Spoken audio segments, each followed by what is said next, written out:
What's up, everybody? Noah with Madison Angling. I am here at D&S Bait, Tackle, and Fly Shop up here on the north side of Madison.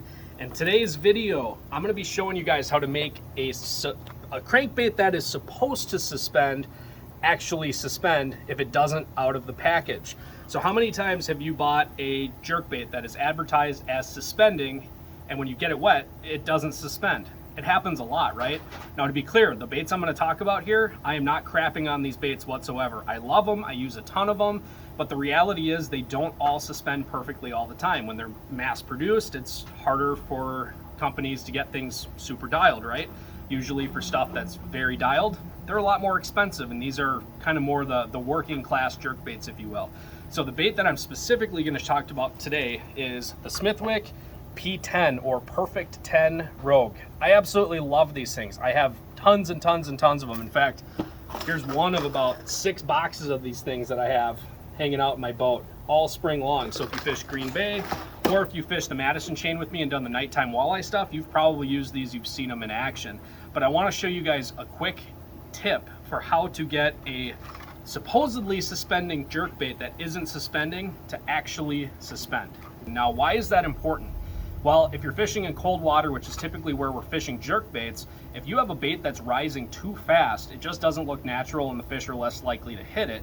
If you're trolling, it's really important to make sure that every part of your setup is consistent. So that's why we use the same rods, the same diameter line counter reels, and even the same planer boards to ensure that we're controlling as many variables as we possibly can. And that doesn't end there.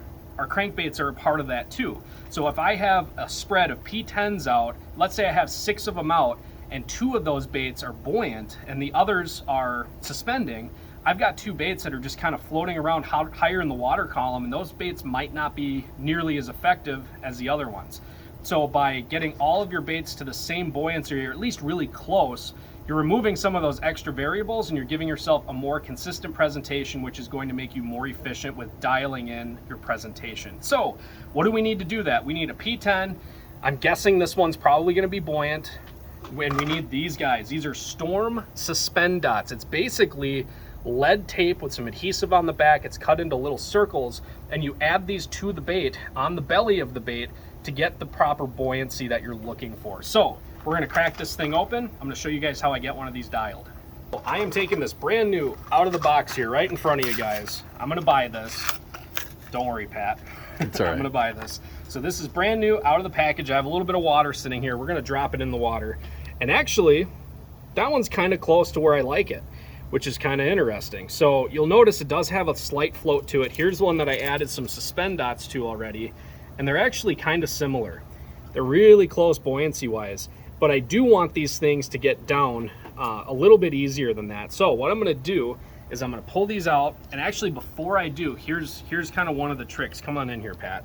So to get these things to actually sit neutrally in the water, another thing you want to do is try to find the pivot point. So as this bait's sitting here, you'll notice that the tail is buoyant. So I'm going to push down on the tail until I find the spot where it seems like it kind of wants to balance, which is right about where that purple starts.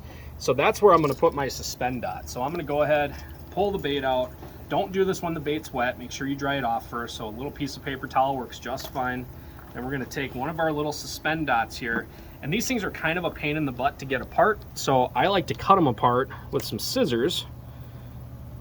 They're already kind of scored, and yeah, you can fight with them and get them apart, but it is kind of a pain in the butt. So I have more success just using some scissors to cut these things out. Also, getting that backing off is a pain in the butt. So I just use the hook on my bait to get that backing off, just like that. Again, being careful to not get it wet. Peel off the backing. I already dried off the bait, and I remembered that right on that purple right there is kind of where I wanted that thing to be weighted. So I'm just going to stick it on just like that. Let's toss it in the water and see where we're at here. See how the back of that bait is now kind of sinking a little bit more? That's almost perfect. See how it's just hanging there? So we only really needed one on there for this bait. Now, the majority of the time I'm trolling with these, so I'm not super worried about getting them to absolutely hang perfectly because they're always in motion, but I want my baits to be relatively close to each other buoyancy wise. So you'll notice this one has a little more hang to it than this real bright one here. So this one could actually use just a little bit more weight to get it consistent with this one, but this is about where I like these to be, anywhere in this really slow rise range of motion to a truly suspending bait, which this one is a little bit closer to. So do you have to do this? No, you don't have to do this, but if you go through your baits and find that there's some that produce more fish than others, you might want to go side by side with some of these and put a top producer next to a lesser producer and just see what the float rate's like on them. You might be surprised. So if you guys are gearing up this spring to go do some trolling or some jerkbait fishing after night for walleyes, pick up some of these Suspendots, go through your crankbaits and jerkbaits, get them all dialed, you're gonna catch more fish. So with that, guys, I wanna say thank you. Thank you to everybody who watches these videos. Madison Angling is coming up on 8 years in April, which is crazy. Next month, I've been doing this for 8 years, which is insane. So huge thank you to everybody who's made that possible. People have come out to fish with me, people who watch the videos, my awesome sponsors. And if you guys are looking to stock up on some gear, head over to DNS. Pat and Harley and Kevin, all the guys here can get you set up. And it's a beautiful day, guys. We got some warm weather here. I'm gonna be heading up to Green Bay here starting next week, running walleye trips. So if you're interested, hit me up. I have some limited availability going into this spring. Otherwise, if you guys want to get out around the Madison area and learn how to catch big walleyes on these guys, let me know. I'd be happy to do that. So if you like this video, hit the like button. If you think I've earned your subscription, hit the subscribe button. All that does is let you know when we put out a new video. That's it. It costs you nothing, and I will never charge you to watch our videos. So with that, thank you guys so much for watching. We'll see you on the next episode.